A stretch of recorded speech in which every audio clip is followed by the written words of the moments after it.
그러면 이거네. 딱 우리나라의 만큼을 2050년까지 매년 투자해야 되는 거네요.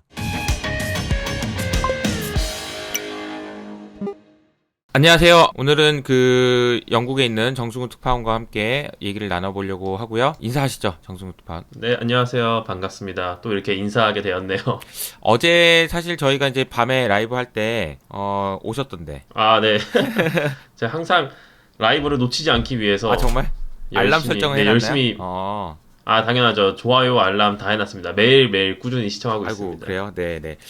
특히나 양자역학 얘기하는 부분에서 엄청 막 얘기를 많이 하던데. 그러니까 이게 약간 원래 본인이 좀 약간 가지지 못한 거에 대해서 열망하는 게 있잖아요, 사람이. 그러니까 약간 좀 저는 과학하거나 약간 그런 순수 학문 하는 분들이 되게 멋있더라고요. 제가 그쪽을 너무 못하다 보니까 그래서 그런지 약간 좀 그냥 취미 정도로만 이해하고 있는 수준으로 공부를 조금 했습니다. 양자역학을.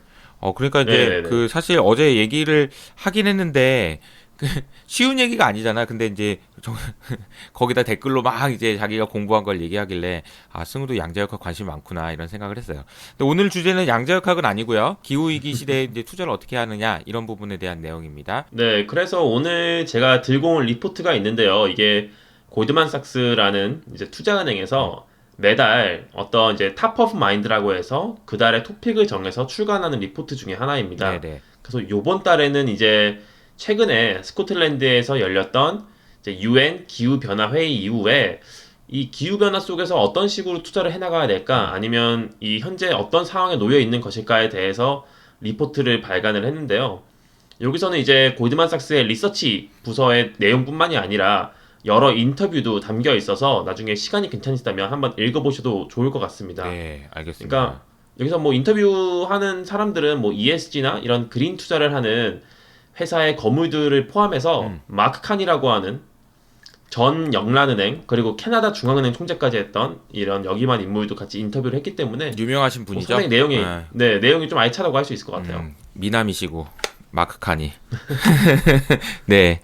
진짜 저도 이제 남자가 봐도 멋있다는 사람이 많지 않은데 마크 칸이 진짜 그런 것 같아, 그죠? 너무 똑똑하고 캐나다 출신인데 영란은행 총재까지 하시고 진짜 아무튼. 네, 그래서 오늘 그럼 이제 내용을 들어가 보면 이제 저희가 요즘에 탄소 배출권이 다시 또 이제 이슈가 되고 있고 우리나라에서도 시작을 했고 이제 많이 언급이 되고 있어서 먼저 탄소 배출권 시장이 어떻게 돌아가는지에 대해서 간략하게 정리를 해드려 볼게요. 여기서는 또 이제 탄소 배출권이 두 가지가 있다고 해요. 이 시장이 운영이 될 수 있는 방식이. 그래서 이제 첫 번째는 이게 규제받는 탄소 배출권 시장이라고 해서 현재 유럽에서도 이 방식을 택하고 있고 뭐 상당히 많은 곳에서 이러한 방식으로 탄소 배출권 시장이 운영이 되고 있는데요. 그러니까 이 부분 같은 경우에는 그러니까 당국에서 먼저 배출권을 기업들에게 지급하거나 판매를 해서 그 배출권의 총량을 직접적으로 점차 줄여나가는 방식을 사용하고 있습니다. 이게 그림에서 보시는 1번인데 먼저 당국이 이제 기업들한테 배출권을 지급을 하거나 판매를 하죠. 그 다음에 2번을 보시면 이제 그러면 기업 간에 이 배출권을 거래를 합니다. 그래서 이제 목표량보다 배출량이 이제 웃도는 기업들은 배출권이 남는 기업들로부터 사서 이렇게 거래를 하는 방식으로 이루어지고 있죠. 일단은 순서가 1번에서 당국이 배출권을 지급을 먼저 하고 당국에서 정해서 그러니까 정부에서 그리고 이제 그걸 받은 기업들 중에서 목표를 하회하는 배출량을 하면 배출권이 남는 거니까 그걸 판다는 거죠. 너무 많이 배출하는 회사들한테 거래를 하게 만든다. 2번이 배출권 거래입니다. 네. 그러면 이제 나중에 산정을 할 때 예를 들어서 뭐 이산화탄소 배출한 1톤당 배출권 한 개를 반납해야 한다라는 규제가 정해져 있기 때문에 그때 이제 구입해놨던 배출권을 이제 반납을 하면서 이 배출권이 시장에서 없어지고 다시 또 다음 해가 되거나 이제 다음 시즌이 되면은 배출권이 다시 발급이 되는 것이죠. 그러니까 이렇게 되면 이제 배출량을 줄이는데 아무래도 가장 효과적인 기업부터 배출량을 줄여 나가게 돼요. 이게 왜냐하면은 뭐 제가 배출량을 줄이는데 드는 비용이 차라리 이걸 구입해서 쓰는 것보다 더 많이 든다면 배출량을 줄이려고 하지 않고 그냥 구매해서 쓰려고 하겠죠. 그러니까 그러다 보니까 이 자유시장이라는 부분이 있기 때문에 배출량을 줄이는데 가장 효과적인 기업부터 배출량을 줄여나가게 된다라는 점을 먼저 인지하시면 될 것 같고요. 그러니까 탄소 배출 잘 줄이는 거 잘하는 애들 먼저 해라. 그렇게 인센티브를 그쵸. 줄게. 이런 개념이에요. 그죠? 네. 네. 근데 우리가 알지 못하던 이 두 번째 방식도 있어요. 이건 이제 이상적이라고 하는 자발적 탄소 배출권 시장인데 네. 여기서는 당국에서 이렇게 배출권을 지급하는 게 아닙니다. 판매를 하거나 지급하지 않고 우리가 이제 탄소 저감하거나 격리하는 사업들 있잖아요. 그러니까 실질적으로 진짜로 CO2를 줄이는 기업, 없애는 기업 이런 기업들이 예를 들어서 뭐 1톤을 줄였다 그러면은 그 실질적으로 줄인 만큼에 대해서 증명서를 발급해 줍니다. 네, 네. 그러면 이 이후에 이제 증명서가 거래되는 거는 배출권이 거래되는 거와 비슷하다고 보시면 돼요. 똑같이 자유시장 안에서 우리가 아직 줄이지 못한 기업 같은 경우에는 이 증명서를 구입한 다음에 나중에 증명서를 사용해서 이제 제출하는 것이죠. 그 배출을 한 거에 대해서. 근데 여기서의 차이가 무엇이냐면 앞서 말씀드린 이제 예시 같은 경우에는 당국에서 직접적으로 올해 배출량은 얼마고 그러면 딱 그만큼을 정해서 나눠주는 거잖아요. 그러면 다음 해에도 이제 자기들이 정한 다음에 나눠주는 것이고 그래서 당국 중심적으로 이게 돌아간다고 보면 이 자발적 시장에서는 실질적으로 기업에서 탄소를 없앤 만큼에 대한 증명서만 시장에서 돌아다니는 거예요. 그래서 이게 기업 쪽에서 그러니까 시장에서 주체적으로 이 증명서라든지 그러니까 탄소를 줄인다든지 이런 게 되는 것이냐 아니면 당국 중심적으로 우리 올해는 배출량 이만큼 할 거니까 너희가 꼭 지켜라 라고 하는 것이냐에 대한 차이가 있다고 볼 수 있겠습니다. 정부에서 정해놓은 대로만 하는 게 아니고 그러니까 좀 약간 자율에 맡기는 부분인데 인센티브를 주는 거라고 보면 되겠네요. 그죠? 네. 그러니까 첫 번째를 제가 이제 이해를 하면은 첫 번째 아까 설명해 주신 부분은 당국에서 약간 채찍을 주는 거라면 이거는 뭐 당근을 주는 것 같다라는 생각도 좀 들고요. 네, 그렇게 이해하셔도 네, 편할 것 같아요. 그래서 이제 오늘 내용에 이제 메인 부분으로 들어가면 먼저 IPCC라고 하는 곳에서 배출 시나리오를 발표한 게 있어요. 네. 이 IPCC는 이제 기후 변화에 관한 이 정부 간 협의체거든요. 그 전문 기관인데 뭐 쉽게 말해서 얘네들은 이제 기후 변화의 위험을 평가하는 것이 주된 업무입니다. 그럼 이 그래프에서 Y축은 이산화탄소 배출량이고 단위는 기가톤인데요. 이 기가톤이라는 단어를 이제 많이 안 들어보셨을 텐데 이게 10억 톤이라고 합니다. 그래서 이제 뭐 어마무시한 수치인데 우리가 만약에 이 그래프에서 보여지는 것을 보시면 아무런 조치를 취하지 않고 지금 이대로 간다면 그래프에 BAU라고 써져 있는 부분이 있죠. 그러니까 저 수준으로 간다는 건데 이 부분은 이 그래프에 보시면은 이 2.5 그러니까 요 선을 거의 따라가는 것인데요. 네. 그러니까 저희가 흔히 지금 그러니까 제로 탄소 중립이라는 목표가 산업시대 전에 그때 당시의 온도를 기반으로 해서 그때보다 1.5도 수준으로 유지해야 되는 게 목표잖아요, 지금. 탄소 중립이. 그런데 만약에 우리가 이대로 두면 2.5도인 루트로 간다. 그게 BAU이고요. 근데 지금 우리가 COP26에서 스코틀랜드에서 했던 그 회의에서 약속한 수준으로 간다고 하면 그거는 여기에 있거든요. Current Pledges라고. 근데 이 부분도 2도밖에 되지가 않아요. 그러니까 우리가 탄소 중립을 가려면 요 제일 밑에 있는 이 루트로 가야 되는 것인데 1.5도 이 루트로 가야 되는 것인데 제일 최근에 한 약속들대로 한다고 해도 1.5도로 갈 수가 없다는 것이 이 IPCC에서 나온 시나리오입니다. 근데 이게 제가 이제 이 그림은 뭐 다른 방식으로도 제가 이제 그 채널에서 소개를 한 적이 있어요.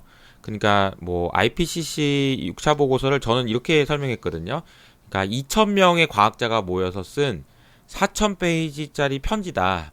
이렇게 표현을 했고 사실 그 내용이 이제 말씀해 주신 것처럼 그냥 지금 그대로 가면 1.5도 상승 못 막는다. 거의 확정적으로 과학적으로 매우 높은 확률로. 그래서 여기에 보여 있는 BAU가 비즈니스 애즈 유주얼인데 지금처럼 하면 저대로 간다는 거잖아요. 지금처럼 그대로 가면. 그렇죠. 근데 그 온도는 거의 2.5도에 육박한다는 거고 그 갭이 너무나도 크다는 거를 적나라하게 보여주는 그림이 아닌가 그런 생각이 듭니다. 이 편지는 정말 저한테는 좀 인상적이었어요. 올해 받은 편지 중에서 진짜 안 돼? 안 되는 거야? 뭐 이런 장문의 편지를 장문의 편지를 받았습니다. 그러니까 이 편지를 들고 회의한 거예요. COP26 회의에서. 그렇죠. 네. 이걸 중심으로 회의를 했고 그러면 이제 지금 보시는 것은 그렇다면 그 시나리오대로 하려면 우리가 지금 약속한 시나리오대로 하려면 산업별로 탄소 저감 시나리오가 어떻게 될까를 보실 수 있는데요. 그러니까 이제 지금 보시면 그래프에서 아무래도 현재에는 이 전력 발전이 제일 많죠. 탄소 배출하는 양이.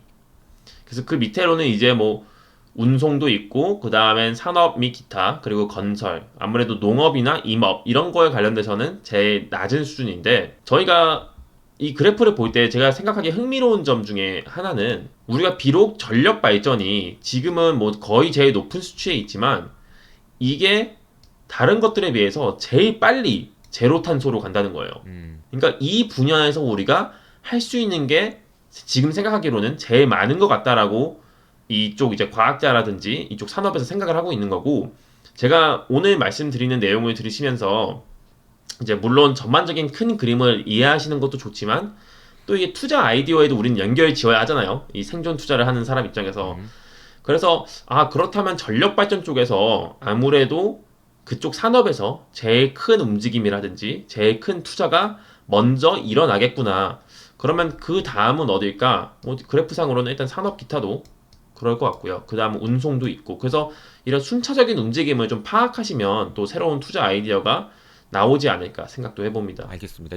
요거는 이 그림은 이제 우리의 목표인 거죠, 그죠? 탄소 저감 시나리오의 목표대로 한다고 하면 우선은 전력 발전을 빨리 해야 된다, 빨리 줄여야 된다. 여기서 나오는 이산탄소를 그 얘기가 되겠습니다. 근데 그렇게 줄이려면은 기술도 필요하고 투자도 많이 해야 된다는 얘기예요. 뒤에 나오겠죠? 그래서 넘어가 보면은 이거는 이제 우리가 탄소 중립을 위해서 필요한 인프라 투자를 이제 분야별로 살펴본 거예요. 그러니까 2050년까지 우리가 분야별로 필요한 인프라 투자의 총량인데 그게 자그마치 56조 달러라고 합니다. 그래서 보시면은 뭐 제 왼쪽에 이제 신재생 에너지가 있고, 그다음 원자력, 그다음 뭐 에너지 저장, 그리고 바이오필드 있고 이렇게 차례대로 다 있죠. 그래서 아무래도 이 신재생 쪽에서 제일 많은 투자가 일어나야 될 것 같다라고 지금도 예측을 하고 있고, 뭐 많이들 아시다시피 다 그런 투자가 지금도 이루어지고 있죠. 그렇죠. 56조 달러면은 사실 이제 거의 미국의 GDP의 거의 3배에 육박하는 수준이에요. 우리나라 GDP의 몇 배일까? 제가 한번 계산해 볼게요. 56을 1.6으로 나누면 되거든요. 56을 1.6으로 나누면 35배네. 그러니까 우리나라 GDP 1년 GDP의 35배를 앞으로 탄소 중립할 때까지 2050년까지 투자해야 된다는 얘기네요. 그러면 이거네. 딱 우리나라의 GDP만큼을 2050년까지 매년 투자해야 되는 거네요. 앞으로 한 30년 남았으니까 거의 그 정도 수준이라고 생각하면 됩니다. 매년 우리나라는 이 탄소만을 위해서 산다고 하면 그러니까 그 정도의 규모가 투자가 돼야 되고 여기 보면은 이런 각각의 기술들이 제가 이제 어제 그 뭐 라이브 하면서 배상수 교수랑도 얘기를 했지만 뭐 하나 빠지면 안 돼요. 여기서 뭐 하나 빠지면 다 중요해요. 그 금액 자체도 중요하지만 다 연결이 돼 있기 때문에 예를 들어서 이런 거죠. 뭐 전력 발전을 해. 근데 송배선이 안 돼 있어. 그러면 소용이 없는 거야. 그러니까 다 같이 돼야 되는 거거든요. 근데 뭐 여기서는 줄이고 있는데 저기서는 그대로 있어. 그래도 안 되는 거라서 전체적으로 다 같이 힘을 합쳐서 가야 되는 그런 부분인 것 같습니다. 참 이게 그러니까 그만큼 뭐 글로벌적으로 전 세계가 함께 움직여야 된다는 것을 뭐 생각할 수 있을 것 같아요. 네. 그러면 이 그래프를 다음에는 연간별로 좀 나눠 본 거예요. 네. 그래서 연간별로 그럼 우리가 매년 어느 분야에서 얼만큼의 투자가 이루어져야 될까를 이제 그래프로 보는 것인데, 그러니까 아까 말씀하신 내용에 빗대어서 보면 여기 이제 2035년 정도까지는 매년 투자해야 될 비용이 계속 늘어나거든요. 늘어나고 있죠. 근데 그 다음부터는 차츰 줄어드는데, 왜냐면 아무래도 인프라 투자를 하면 그런 설비나 이런 것들이 실질적으로 활용이 되려면 시간이 걸리기 때문에 2050년이 목표라면 그거부터 적어도 10년 전에는 이제 중요한 투자를 빨리 해서 인프라를 구축을 해야 되는 겁니다. 근데 이게 제일 높을 때를 보면 이게 오른쪽 그래프랑 이 점선을 보시면 이게 전 세계 총 GDP 대비 비율이거든요. 비중. 그렇다는 뜻은 2035년에는 전 세계 GDP의 2.3%가량을 순전히 탄소 저감을 위한 인프라에 투자를 해야 한다고 하니까 뭐 한두 국가가 뭐 유럽만 해서 미국만 해서 할 수 있는 게 솔직히 아니라고 생각이 듭니다. 돈이 많이 들어요. 예, 돈이 많이 듭니다. 근데 아까 제가 말씀드렸던 것처럼 1년에 우리나라 GDP 정도 수준을 돈을 투자해야 된다는 얘기인데 궤도를 보면 시간별로 보면은 2030년대까지 계속 늘어나는 구조다. 그러니까 이게 이제 주가적인 측면에서 제가 이제 해석을 해보면 이 모멘텀이라는 관점에서 봐도 항상 주가는 올해보다 내년 더 좋아야 주가가 좋은데 이 그림에서 보면 2030년까지는 계속 좋을 것 같다라는 생각이 드는 거죠. 그러니까 신재생과 그쵸. 관련된 투자는 올해보다 내년 더 많아요. 근데 그게 2030년까지는 거의 확실하게 아니면 매우 높은 확률로 그렇게 될 것 같다라는 얘기를 하고 있는 겁니다. 네. 네, 아직 초입이다. 근데 중간에 어떤 변수가 있을지는 모르지만 어쨌든 지금 현재 그럼요. 상황에서는 그렇습니다. 사실 저희가 또 ESG 투자 얘기를 하지 않을 수가 없는데 뭐 이제 많이들 이제 익숙하시고 접하신 내용이긴 하지만 ESG 투자가 뭐 근래에 엄청나게 급증을 했죠. 특히나 코로나 이후로 되게 급증을 했는데 다만 제가 여기서 주목할 점 하나는 이 ESG 투자가 뭐 2019년 말부터 점점 늘어나기 시작해서 이제 ESG가 아닌 펀드에 들어가는 투자가 빠질 때에도 심지어 ESG 투자는 늘어났다. 투자의 투자금은. 그래서 그만큼 근래에 특히나 코로나로 인한 많은 생각의 변화도 있었기 때문에 이 ESG 투자에 대한 급증이 하나의 트렌드로 계속해서 나타나고 있다를 좀 생각하시면 될 것 같습니다. 요 그림은 보면은 그 남색이 ESG인 거고, 그죠? 네네. 그리고 약간 회색이 ESG 아닌 건데 2020년 그러니까 이제 코로나 터지고 나서는 회색은 줄었네요. 그쵸. 그때 당시에 이제 뭐 경기가 안 좋고 뭐 주식시장이 박살나고. 그러니까 그랬는데 그 와중에 이제 ESG는 늘었다라는 거예요. 그쵸. 네. 그리고 ESG 투자에 대해서 좀 더 말씀을 드리면 제가 예전에 그 단테님 채널에서도 한번 다룬 적이 있는데 ESG 투자에는 이제 여러 종류가 있어요. 뭐 펀드가 어떤 식으로 운용되냐에 따라서 그 ESG 투자의 그 카테고리를 나눠서 단계를 나눌 수가 있는데 네. 제일 위에서부터 하나씩 설명을 드려볼게요. 제일 위에 ESG 인테그레이션은 우리나라 말로 하면 ESG 통합이라고 많이 합니다. 그러니까 이거는 이제 투자 결정을 할 때 우리가 평소에 하는 재무 분석도 하는데 뭐 ESG 점수도 뭐 고려를 같이 해볼게, 같이 할게, 그러니까 이 정도 수준. 그러니까 제일 약한 수준이라고 보시면 될 것 같아요. 네. 그 다음에는 이제 네거티브 스크리닝이 있어요. 이거는 선별 투자인데 특정 기준에 충족하지 못한 투자는 배제한다는 거예요. 그래서 예를 들어서 우리가 뭐 내부적으로 우리는 ESG 한 6점 이하는 좀 그래도 투자하지 않아야 될 것 같아. 그래서 이 펀드를 만들 때 이 펀드는 ESG 6점 이하는 투자하지 않습니다. 그렇다는 거는 6점 이하인 회사들은 다 배제를 하고 나머지를 볼 때는 하지만 일반적으로 보는 것 같이 그 분석을 하고 투자를 한다는 거고요. 그러니까 뭐 ESG가 9점이라고 해서 7점이 내보다 더 높은 점수를 주진 않는다는 겁니다. 그 특정한 점수만 그 점수보다만 높다면. 그 다음에 이제 corporate engagement랑 shareholder action이 있는데 이거 같은 경우에는 행동주의라고도 할 수 있고 그러면 내가 주주로서 직접적으로 기업의 활동에 대해서 참여를 한다든지 뭐 기업의 활동에 제재를 가한다든지 그런 것이고 norms based screening 같은 경우는 그 아까 말씀드린 네거티브 스크리닝의 일종인데 이거를 내부적으로 정하는 게 아니라 국제 규범에 따라서 선별 투자를 한다는 것이고요. 그 다음에 이제 themed investing은 테마 투자죠. 뭐 테마 투자로 한다고 생각하면은 뭐 산수소 ETF, 뭐 아니면 뭐 전기차 ETF 이런 게 여기에 포함된다고 보시면 될 것 같고요. 퍼스티브 스크리닝은 선별 투자인데 이거는 반대로 회사를 배제하는 게 아니라 우리가 어떤 그 ESG 관련돼서 점수라든지 이런 게 충족되는 회사를 찾아서 투자를 하는 것입니다. 그 다음에 임팩트 인베스팅은 마지막으로 이제 선한 영향력 투자라고 해요. 그러니까 이게 뭐 UN에서 발표한 지속가능 개발 목표를 기본 툴로 많이들 사용을 하는데 이거는 직접적으로 변화를 줄 수 있는 기업에 투자를 하는 거예요. 그러니까 예를 들어서 기업이 뭐 좀 친환경 플라스틱 뭐 만든다든지 아니면은 뭐 탄소를 진짜적으로 뭐 재포집하는 회사에 직접적으로 투자를 한다든지 이러한 방식을 활용하는 것이 임팩트 인베스팅인데 그러니까 한마디로 뭐 밑으로 갈수록 더 ESG 친화적이고 더 ESG 공격적인 투자라고 보시면 됩니다. 그러니까 맨 위에는 그냥 ESG 종합 선물 세트 같은 느낌이고 그냥 ESG를 고려도 한다 이런 정도 느낌이고 밑으로 갈수록 회사에 영향도 주고 막 이럴 정도니까 그러니까 윽박 지르는 거예요. 이제 나중에 처음에는 ESG 잘하는 애들 뭐 이런 식으로 하다가 마지막에 임팩트 정도 되면은 ESG 안 하는 애는 그냥 확 이런 느낌이에요. 혼낸다 뭐 이런 느낌. 그러니까 그 정도로 점점 세진다라는 걸 볼 수 있는데 오른쪽에 있는 발을 보면은 또 이게 줄어요. 이게 무슨 의미예요? 네, 그래서 이게 지금 보시는 게 총 투자 금액이고 이게 나라별로 지금 나와 있어요. 그러면 제가 앞서 말씀드린 내용과 엮어서 생각을 해보면 네. 왜 유럽이 우리는 ESG 투자의 제일 선구자라고 지금 많이 알려져 있잖아요. 네. 제일 시장이 발달되어 있기도 하고 그러다 보니까 유럽 같은 경우는 이 제일 간단한 ESG 인테그레이션보다 요 밑에 있는 네거티브 스크리닝, 그다음 뭐 쉐어홀더 액션, 아니면 심지어 놈스페이스 스크리닝까지가 더 크다고 할 수가 있습니다. 그러니까 이게 ESG 시장에 대해서, ESG 투자에 대해서 더 공격적이고 더 이제 발전이 된 곳은 아무래도 이게 이런 모양이 아니라 밑으로 갈수록 오히려 커지는 그런 모양의 투자 금액이 나오지 않을까라고 생각이 되거든요. 네. 그렇기 때문에 이제 그런 미국과 저희가 비교를 해보면 미국은 아직 ESG 통합이 제일 많죠.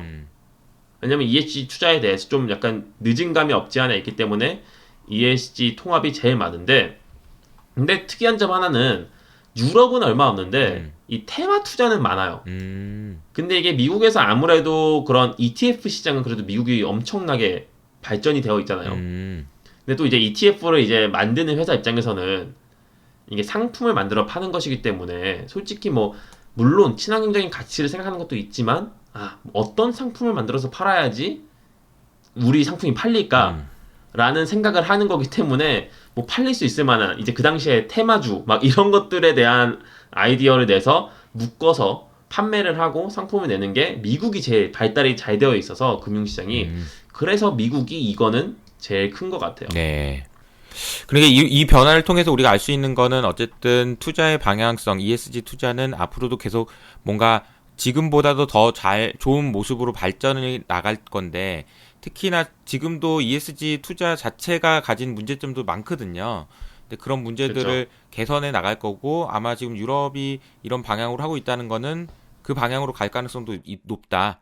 단순히 ESG 고려하는 정도가 아니고 네거티브 스크린이 됐든 아니면 주주 행동이 됐든 아니면 임팩트 투자가 됐든 이런 쪽으로 늘어날 가능성이 높다. 이런 얘기입니다.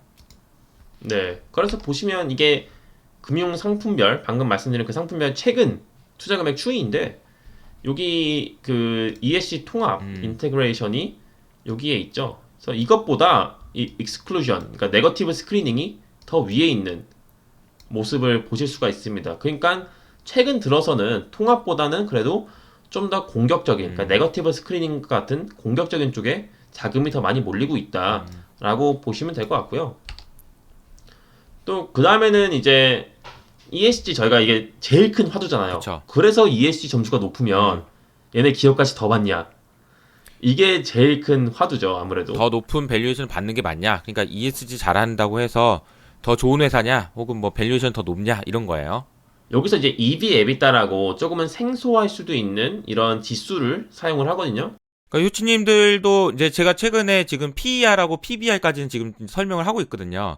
EV, EBITDA까지는 제가 따로 설명한 적은 없는데 보통 일반적으로 이 지표도 똑같이 PER, PBR처럼 시가총액, 기업의 가치를 무언가로 나누는 건데 여기서 말하는 EV는 기업 가치라는 의미고요. 기업 엔터프라이즈 밸류고요. EBITDA는 이익인데 뭔가 현금에 가까운 이익이라고 그냥 그 정도만 이해하고 넘어가면 될 것 같아요. 현금에 가까운 이익. 그러니까 결론적으로는 EV, EBITDA가 높으면 높을수록 밸류에이션이 높게 받는 좋은 회사인데 시장에서 이렇게 생각해주는 회사라고 생각하시면 됩니다. 그래서 봤더니 이제 ENS가 여기 이제 빨간색 그래프는 이 빨간색 선은 위에 있는 빨간색 선은 E와 S 점수가 제일 높은 상위 10%의 기업들이고요. 요 밑에 있는 이 선은 EV, EBITDA가 아니죠. ENS가 제일 낮은 하위 10%의 기업입니다. 그러니까 이 그림을 보면서 우리가 알 수 있는 거는 당연히 ENS 그러니까 ENS 점수가 높은 애들이 밸류에이션 높게 받는 건 당연한데 특징적인 거는 그런 것 같아요. 두 개의 차이는 계속 있는데 그 갭이 점점 벌어지고 있다라는 게 좀 특징적인 걸로 보이네요. 이 뒤에 있는 회색, 그쵸. 회색이 이제 프리미엄인데 이게 좀 변동성은 있지만 그래도 전반적인 우상향을 지금 보여주고 있기는 합니다. 그렇죠. 그래서 앞으로 갈수록 이 프리미엄이 더 커질 수도 있다. 이런 트렌드가 유지된다면, 네, 그렇죠. 이런 트렌드 유지된다면 그럴 수도 있다라는 것이 요 리포트에서 지금 말하고 있는 내용입니다. 네. 그 다음은 또 저희가 되게 많이, 이사님이 되게 많이 그 전에도 언급을 하셨던 내용인데, 우리가 흔히 이렇게 이제 ESG가 낮은 점수인 회사들은 자본 비용이 늘어난다. 코스트 오브 에쿼티. 제가 말씀 많이 드린 거예요. 네. 이게 여기서 이제 IRR이라는 것을 쓰긴 하는데 뭐 자본 비용이랑 똑같이 생각을 하시면 될 것 같아서. 비슷한 개념이죠. 그러니까 우리가 뭐 투자를 하는데 이제 원유 생산하는 기업과 뭐 친환경 기업, 뭐 태양광 기업이 똑같이 돈을 빌린다고 했을 때 원유 생산하는 기업이 이자를 훨씬 더 많이 내야 된다는 뭐 그런 개념으로 이해하시면 될 것 같습니다. 이자를 또 그렇고 그죠. 자본 비용이라는 게 이게 결과적으로는 비유를 한번 해볼까? 제가 그럴 리는 없지만 심해에서 기름을 캐는 오프셰어 오일 투자를 한다라고 시장에 나가서 돈 좀 빌려주세요. 그러면 저렇게 높은 금리로 빌려야 된다는 얘기예요. 20%면은 못하지. 20% 금리로 어떻게? 그러니까 이제 투자가 안 일어나는 거죠. 반면에 그 정수호 특파원이 이제 바다에다가 해상 풍력을 지을래요. 그러면 금리를 저렇게 낮아준다는 거예요. 그러니까 사실 이런 내용들은 요것도 딱 보니까 그러네. 점점 벌어지네요. 더 벌어지네요. 그렇죠. 제일 위에가 이제 말씀하신 원유, 시추구, 그 다음에 LNG, 그리고 이 점선이 이제 그 해상 풍력, 그리고 뭐 지상 풍력, 그다음 제일 밑에가 태양광인데, 그렇죠. 그러니까 이쪽 신재생 애들은 투자를 하면 너무 저렴하게, 훨씬 저렴한 가격으로 투자를 할 수가 있다는 것이죠. 이거 되게 그림이 좀 복잡한데, 이 X축은 뭐고 Y축은 뭐예요? 하나씩 좀 설명을 좀 해주세요. 그림을. 네, 그래서 X축 같은 경우에는 이제 탄소 배출을 매출 대비 얼마나 하는지를 보여주는 거예요. 그럼 오른쪽으로 갈수록 똑같은 매출을 하는데 탄소를 많이 배출하는 애들인 거구나. 그렇죠. 제일 더러운 기업들이죠. 더러운. 그러니까 이게 단어 선택. 근데 유럽에서는 그런 표현을 쓰더라고. 더티 매니팩처링 이런 얘기 쓰더라고 막 진짜로 ECB에서. 야, 근데 좀 그건 좀 너무 감정이 너무 실린 게 아닌가 싶긴 하지만. 아니 이게 운영하는 게 더럽다는 게 아니라 그러니까. 영업 그게 아니라 하다 보면 그냥 그게 나온다는 건데 실제로도 그런 용어를 써요. 더티라는 용어를. 네, 그냥 편하게 씁니다. 더티라고. 아니 그러니까 솔직히 근데 우리나라에 있는 많은 기업들이 그러면 더티야? 뭐 이런 생각도 들고 뭐 더럽다고 그래 막 이런 느낌이거든요. 근데 뉘앙스가 더티하면 좀 닦으면 되죠. 이제 차차 저희가 그 더티한 거를 닦아서 깨끗하게 만들어 나갈 거기 때문에. 그렇긴 한데 더티. 그래서 제가 그거 보면서 저도 그 생각이 들긴 했거든요. 더티. 참 진짜 좀 심하네. 그런데 어쨌든 더티한 매니팩처러들이 당연히 X축 오른쪽으로 갈수록 더 많이 이산화탄소 배출하는 그 산업이고 Y축은 뭐예요? 네. 그래서 Y축 같은 경우는 여기 Reinvestment Ratio라고 해서 그러니까 얼마나 투자를 많이 하냐, 재투자를 많이 하냐를 보시면 될 것 같아요. 그래서 위로 갈수록 제일 위에는 뭐 미디어가 있네요. 여기 있는 기업들이 투자를 많이 하고 있는 것이고 요 아래에 있는 기업들은 재투자가 별로 이루어지고 있지 않은 것이라고 할 수 있겠죠. 이게 비유되는 게 10년 평균 대비 2022년에 얼마나 투자를 할 것이냐 이런 내용들인 것 같아요. 근데 맞습니다. 그런 투자를 안 하네. 밑에 있는 애들 더티하면서 뭐지 이게 왜 그런 거예요? 현재 글로벌하게 아까 말씀드린 탄소 배출권이 있잖아요. 네네. 이 탄소 배출권이 지금 가격이 글로벌하게 평균 톤당 4.5달러밖에 되지 않는다고 해요. 근데 우리가 이제 현재 평균이. 계획, 평균이 현재 계획 이 카보노믹스라고 하는 현재 계획상 뭐 카본 이코노믹스라고 탄소 경제학인데 이거 시나리오별로 가면 우리가 이 탄소 배출권의 가격이 글로벌하게 평균 100달러에서 200달러까지 올라가야 된다고 하거든요. 그래서 앞으로 뭐 30배 아니면 그 이상 더 올라줘야 되는데 뭐 어떻게 보면 탄소 배출권 ETF랑도 좀 연결지어서 생각해 볼 수도 있을 것 같긴 하고요. 근데 여기서 문제가 뭐냐면 현재 글로벌하게 있는 이런 저탄소 규제, 그러니까 정부의 규제 쪽과 정책 쪽이죠. 이 탄소 배출권 같은 시장 쪽에 부조화가 있어요. 근데 이게 둘이 같이 발맞춰서 나가줘야지 필요한 곳에서 빨리빨리 투자를 할 텐데 지금은 재투자가 이런 투자가 빨리 이루어지지 못하고 있습니다. 근데 그 문제가 규제에 있다라고 말을 하고 있어요. 그러니까 규제에 대해서 이제 정부가 앞으로 5년, 10년, 20년 어떻게 할 건지 말을 빨리 해줘야 되거든요. 그러니까 하나의 예로 드는데 조선업 같은 경우는 이제 뭐 새로운 선박을 만든다고 하면 우리가 이제 LNG 선을 만들 수 있을까에 대해서 막 고민을 할 거 아니에요. 그게 야, 저도 이제 국내 조선사들 근데 글로벌 1, 2, 3등이 이제 우리나라에 있으니까 조선사들 그쵸. 투자를 해보면서 많이 느끼는 건데 뭐냐면은 이런 규제가 나온대 안 나와. 기다려도 안 나와. 그래 그거 한두 번 속은 게 아니에요. 그러니까 이거 규제가 나온다고 해서 뭐 LNG 선을 뭐 발주한대 그러다 안 나와 계속. 이게 그러니까 규제가 명확하지 않아서 얘네들이 어떻게 해야 되는 거야? 그래서 투자를 안 한다라는 거죠. 그렇죠. 그러면 여기서 이제 골드만삭스의 주장은 빨리 좀 결정해줘 이런 내용이네요. 결정하니까 많이 네. 하잖아 이런 거네. 그렇죠. 결정도 하고 이 계획까지도 다 계획도. 말을 해줘야 되는 거죠. 왜냐면 지금 당장 그래 너희 이제 LNG 선 만들어. 왜냐면 더티한 거 안 돼 더 이상 이라고 했는데 갑자기 5년 뒤에 우리 탄소 이 커브가 너무 심한데 더 빨리 그린으로 가야 될 것 같아라고 해서 갑자기 5년 만에 막 LNG 선박에 대해서 빨간 딱지를 붙여버린다면 네. 이 기업들은 아니 5년 전에 너희 이렇게 말 안 했잖아라고 그렇지. 항의할 거 아니에요. 그러니까 이런 부분들이 좀 필요한 것 같네요. 네. 네. 근데 이게 그러면 앞서 말씀드린 이 그래프가 왜 연결이 되냐면 네. 이런 더티한 기업들이 솔직히 재투자를 많이 해야 되거든요. 왜냐하면 기존의 더러운 방식에서 네. 좀 더 깨끗한 방식으로 네. 재투자를 빨리 이루어져서 이 탄소를 줄여줘야 되는데 그러한 투자가 지금 하나도 이루어지고 있지 않은 겁니다. 알겠습니다. 그게 어쨌든 좀 더러우면 닦아야 되는데 안 하고 있는데 그 이유를 좀 뭐 핑계인지 어쩐지 모르겠지만 규제가 제대로 클리어하게 안 돼 있다. 그리고 글로벌 협력도 잘 안 된다. 그러니까 지금 잘 좀 해. 좀 이런 얘기예요. 네. 좀 제발. 네. 그래서 이게 똑같이 이어지는 얘기의 하나인데 만약에 여기서 이제 말하는 것 중에 하나는 제가 오늘 뭐 주제 중에서 제일 중요한 부분이 아닌가 싶은 생각이 들어요. 제일 와닿는 부분이었는데 이 정부의 개입과 정부의 정책 같은 것이 부재한 상태에서 ESG 투자만 있다면 이게 시장의 비효율로 이어질 수 있다고 말을 합니다. 근데 그 비효율 중에 제일 큰 문제가 그린 인플레이션이죠.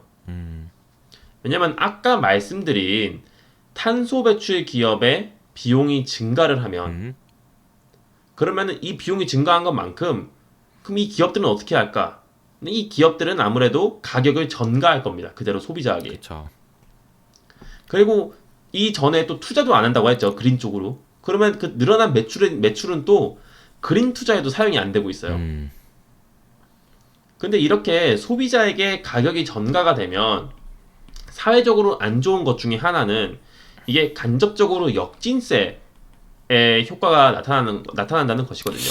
이게 누진세와 역진세에 대해서 간단히 설명해 줄 수 있어요? 그러니까 소득이 이게 그림으로 보면은 소득이 늘어날수록 똑같이 세액이 늘어나는 거는 비례세고 누진세는 소득 네. 많은 사람이 오히려 더 많이 세금을 더 많이 내는 거고 역진세는 그렇죠. 난 돈도 못 버는데 왜 이렇게 세금을 많이 내라고 해? 이런 불만이 나오게 되는 그런 구조인데 ESG를 하게 되면 역진세 효과가 있다. 네, 그렇죠. 그러니까 이게 예를 들어서 무슨 의미냐면 저소득층이면 내가 버는 돈 100만큼 중에서 10%가 뭐 난방비로 나갈 수가 있는 거죠. 근데 내가 부자라면 버는 돈 100 중에서 0.1%만 난방비로 나가는데 그럼 그 0.1%가 50% 올라도 뭐 나는 큰 문제 없어.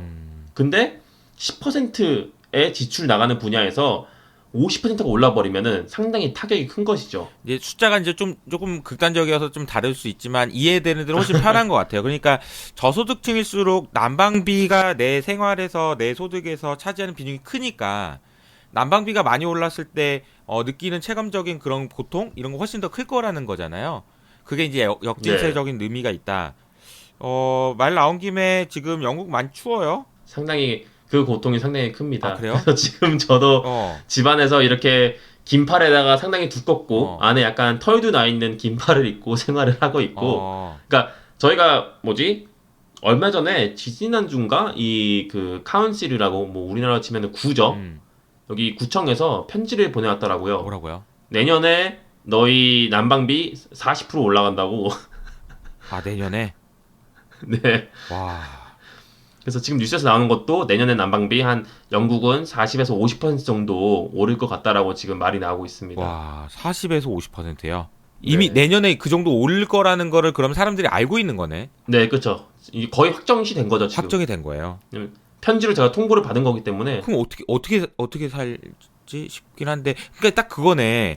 그게 내가 난방비가 내 소득에서 그 정도까지 뭐 심각하지 않으면 50% 올라도 뭐 이런 건데 얼마나 돼요, 난방비가? 그래서 집이 그렇게 크지는 않아서 좀 그래도 나름 뭐 한 10만 원 내외? 10만 원은 좀 안 되거든요. 그래도 한 달에. 한 달에. 네. 근데 한 달에 10만 원인데 뭐 5만 원 올라가는 거네, 그러면 거의. 그렇죠. 근데 지금 그러니까 제가 사는 집 같은 경우에는 이제 플랫이라고 해서 우리나라 치면 아파트 같은 거에 살고 있어서 네. 이제 위아래가 막혀 있고 뭐 이제 뭐 창문도 그래도 더블로 이중창으로 해서 좀 그나마 낫긴 한데 이 영국은 근데 일반적으로 주택이 많잖아요. 그렇죠. 근데 이제 주택 같은 경우에는 난방비가 장난 진짜 아니겠다. 많이 듭니다. 와, 그러겠다. 생각만 해도 많이 들 것 같다. 그래서 뭐 제가 들은 바로는 뭐 온 가족이 할머니부터 해서 온 가족이 여기는 이제 레디에이터라고 히터를 틀고 지내잖아요. 네. 그 옆에 옹기종기 모여 있다. 아니면 제 직장 상사가 이제 딸의 사진을 보여줬는데 집에서 집인데 코트를 입고 숙제를 하고 있는 사진을 저한테 보여주는 등. 잠은 어떻게 자, 그러면 오르면 추워가지고? P가 높아지면 Q를 줄여야지라는 마인드로 가고 있습니다. 그러니까 되게 아이러니한 게 영국이면 엄청 잘 사는 나라 아닌가?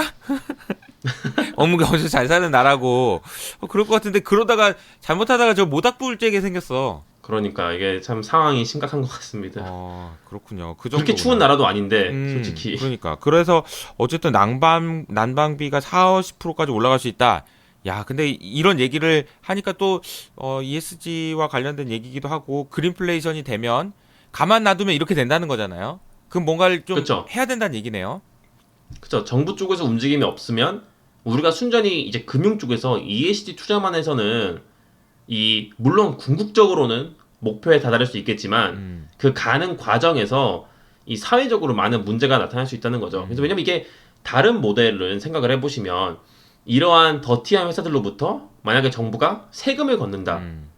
근데 그러면 그 세금으로 저탄소 배출 기업을 도와줘서 뭐 아니면 태양광이라든지 이런 다른 기업들을 도와줘서 그쪽과 관련된 저탄소 배출 기업의 상품의 가격이 절하가 된다면 그래서 지금 가스값이 오르지만 만약에 그만큼 걷어들인 세금으로 이런 태양광이나 아니면 풍력에 투자를 하게 해줘서 그거에 관련된 전기세가 낮아지게 도와준다면 좀 더 이 움직임이 완화적으로 갈 수 있지 않을까라는 말을 하고 있습니다.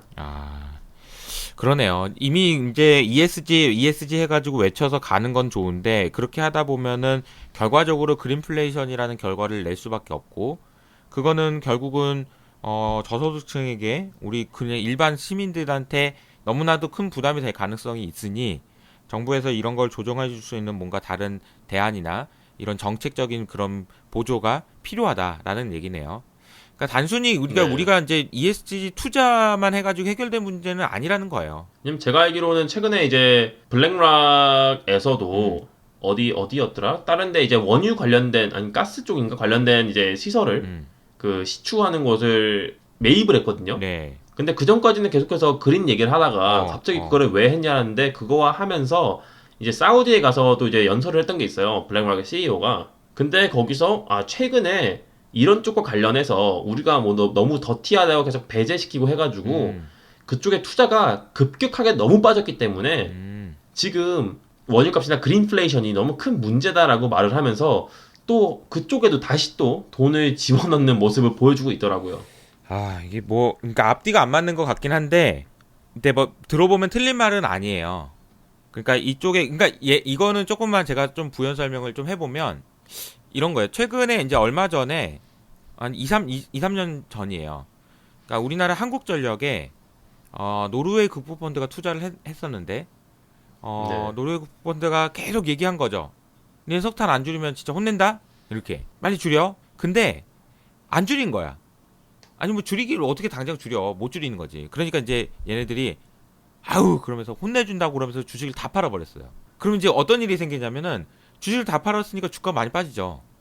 그거 봐라 막 이렇게 될 수도 있지만 한전 입장에서는 속으로는 아이고 잘 됐다. 아우 알턴이가 빠졌네. 이런 느낌일 거예요. 자꾸 시어머니 하나 한 명 없어진 이런 느낌일 거예요. 그러니까 주주가 나한테 계속 뭐라고 하는 것이 귀찮은 거지. 근데 걔네들이 할 수 있는 행동은 결과적으로 주식을 팔아버리는 수밖에 없거든요. 저는 이게 반대로 네. 아마 이제 잘은 모르지만 블랙락에서 이런 투자는 결국 이런 걸 거예요. 더트 매니팩처링 관련된 기업의 주주가 되는 거죠. 그러면 또 가가지고 시어머니 노릇을 하지 않을까. 내가 이렇게 주주인데 너 이거 투자 안 하냐? 빨리 안 줄래? 막 이러면서 그런 영향도 좀 할 것 같다라는 생각도 듭니다. 여기서 말하는 임팩트 투자라는 것이 결과적으로는 그러니까 이 회사의 주가를 올려가지고 잘 이렇게 하는 것도 있지만 잘 못하고 있는 회사에 주주로 들어가서 하는 것도 있을 것 같다. 그러니까 어차피 영향력을 미치려면은 주주가 아닌데 뭐라고 하든 말든 막 신경 안 써 이럴 수 있잖아요. 그렇죠. 블랙락 같은 경우는 뭐 그전에 제가 단테 채널에서도 언급한 적이 있는데 세계 최대의 ETF 프로바이더 중에 한 명이기 때문에 거의 글로벌 시어머니가 될 수 있는 그렇죠. 글로벌 시어머니가 될 수 있어요. 그러니까 이거는 똑같은 얘기가 우리나라 국민연금에도 그대로 적용됩니다. 왜 그러냐면 네. 우리나라 국민연금에도 거의 대부분의 기업을 가지고 있고 투자를 하고 있고 어느 정도 의사 결정 권한을 행사할 수 있는데 제가 말씀드렸던 대로 말 안 듣고 막 탄소 안 줄이고 투자도 안 하고 이런 회사들을 혼내가지고 주식을 팔아버린다. 그럼 아무것도 아닌 거예요. 그냥 주가만 한번 빠지고 끝나는 거예요. 그러니까 오히려 요즘에는 그런 방향으로 또 이야기가 많이 나오고 있는 것 같아요. 이 그림은 뭐 세계 지도가 갑자기 나왔는데 뭐예요? 이게 왼쪽에 있는 ETC 이거부터 좀 설명해 주면 좋을 것 같아요. 카본 텍스? 네, 그래서 왼쪽에 지금 이제 ETS하고 카본 ETS? 텍스가 있는데, 네. 네, 여기 ETS는 30, 카본 텍스는 35라고 쓰여져 있죠. 네. 그래서 글로벌하게 지금 ETS, 이 탄소 배출권, 그러니까 탄소 배출권 거래제가 진행되고 있는 곳이 몇 군데인지를 나타내는 거고요. 그래서 30곳이네요. 30군데에서, 네, 30곳에서는 이 탄소 배출권 거래제가 뭐 시행 중이거나 아니면 뭐 예정이 되어 있거나 그렇다라는 것이고, 탄소세는 지금 글로벌하게 35곳에서 이루어지고 있는 것입니다. 근데 우리나라가 저는 탄소 배출권 거래가 이제 이루어지고 있다고 들었거든요. 그렇죠. 제가 얼마 전에 SK증권 박기현 연구원이랑도 영상 만들긴 했는데 이게 색칠을 해야 되는데 안 했네. 하다 네, 누가 그러니까 너 잠들었나? 아무튼 뭐 색칠을 해야 될 것 같고요. 이사님께서 고드만삭스에 직접 연락을 하셔서 연락처가 없어가지고요. 색칠하고. 연락처가 없어서 아는 사람이 한 명 있긴 한데 전화를 안 받아서 네 아무튼 그렇고 한 그 60여 개 국가에서 이게 그 이런 탄소 세든지 아니면 탄소 배출권 거래제든지 이런 걸 시행하고 있다. 현재 상황이 네. 그렇다는 거죠. 근데 아무래도 보시면 뭐 중동 쪽에서는 이제 참여도가 너무 낮고, 왜냐면 특히나 중동이 산유국들이 모여 있는 곳인데 참여도가 너무 낮기 때문에 이 뭐 다른 나라들만 하는 게 의미가 있냐라는 생각도 들고요. 미국도 보시면은 이제 미국은 주마다 또 걔네들은 법이 다르잖아요. 그래서 미국 전역적으로 시행하고 있는 것도 아니고, 미국도 이제 몇몇 개의 소수 주에서만 되게 작게 시행이 되고 있기 때문에 미국이랑 이런 산유국들 쪽에서 빨리 이러한 것에 같이 동참을 하는 게 글로벌하게 상당히 중요할 거라고 생각이 됩니다. 오케이, 알겠습니다. 요 내용은 상당히 좀 의미 있네요. 네. 그러면 이제 마지막으로 저희가 앞서 말씀드린 내용과 다시 한번 연결을 지으면, 아까 더티한 기업일수록 투자를 많이 해야 된다고 말씀드린 건데, 네. 지금 보시는 그림도 산업별로 필요한 그린 투자를 나타내고 있습니다. 그래서 제일 왼쪽 같은 경우는 이제 오일 가스 이런 쪽에서 투자가 제일 많이 이루어져야 한다. 이게 색깔별로는 뭐 짙은 색은 이제 현금을 재투자하는 금액을 나타내는 거고, 이제 좀 옅은 색은 이제 장부를 이렇게 레버리지를 활용한 투자를 말을 하는 건데, 그냥 쉽게 말해서 그냥 이 정도 투자를 해야 된다라고 보시면 될 것 같고요. 그러니까 2050년까지 우리가 탄소 중립으로 가기 위해서는 이번 세기에만 평균으로 연간 6조 달러 투자를 해야 되는 건데, 그러니까 인프라 말고 이제 총 6조 달러 정도 투자가 돼야 되는 건데, 이게 지금 평균보다 거의 2배가 되는 수치예요. 투자를 진짜 많이 해야 돼요. 그렇죠. 이러한 것을 투자를 해야 되는 기업 플러스 그만큼 여력이 있는 기업이 하필이면 이 더러운 기업인 거죠. 제일 더티한 기업인데 아까 보신 그래프처럼 하지만 이 기업들은 재투자가 이루어지고 있지 않다.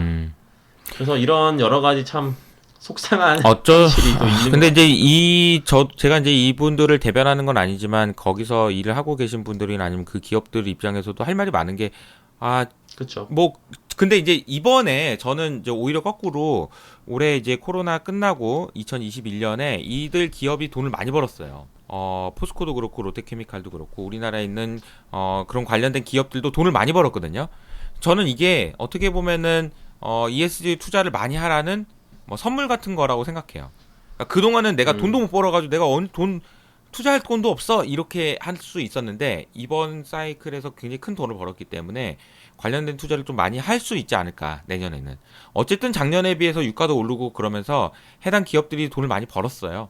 그래서 이 돈들이 그렇죠. 아마 제대로 투자가 될 것 같고 특징적인 부분은 오일앤가스랑 그다음에 메탈 그다음에 이제 세 번째가 소프트웨어예요. 아마 이것도 그 데이터 센터나 이런 데서 나오는 이산화탄소를 줄이기 위한 투자가 꽤 많이 이루어져야 된다는 얘기가 나올 겁니다. 세미컨덕터도 마찬가지고요. 그러니까 우리가 흔히 생각할 때 뭐 삼성전자, 하이닉스는 뭐 이산화탄소 관계 많아요.